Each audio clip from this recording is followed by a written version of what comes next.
ইরানের বিরুদ্ধে চলমান যুদ্ধ চালিয়ে যেতে মার্কিন প্রেসিডেন্ট ডোনাল্ড ট্রাম্পকে চাপ দিচ্ছেন সৌদি আরবের যুবরাজ মোহাম্মদ বিন সালমান। মার্কিন কর্মকর্তাদের বরাত দিয়ে প্রভাবশালী মার্কিন সংবাদ মাধ্যম নিউ ইয়র্ক টাইমসের এক প্রতিবেদনে এই চাঞ্চল্যকর তথ্য উঠে এসেছে।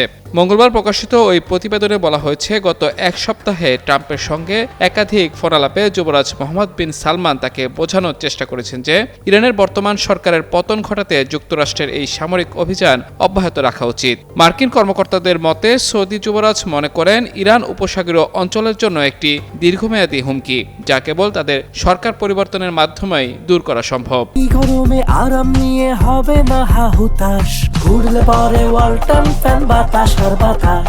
তিনি ট্রাম্পকে ইরানের জ্বালানি অবকাঠামো, বিশেষ করে তেল শিল্পের কেন্দ্রবিন্দু খার্ক দ্বীপ দখলের জন্য স্থল অভিযানের পরামর্শ দিয়েছেন। বিশ্লেষকদের মতে সৌদি আরবের আশঙ্কা, একটি অকার্যকর ইরান থেকে বিভিন্ন মিলিশিয়া বা সশস্ত্র গোষ্ঠী তৈরি হতে পারে, যারা সরাসরি সৌদির তেল অবকাঠামোতে হামলা চালাবে। এদিকে মার্কিন প্রেসিডেন্ট ডোনাল্ড ট্রাম্প যুদ্ধ শেষ করা কিংবা এটি বাড়ানোর মধ্যে সিদ্ধান্তহীনতায় ভুগছেন।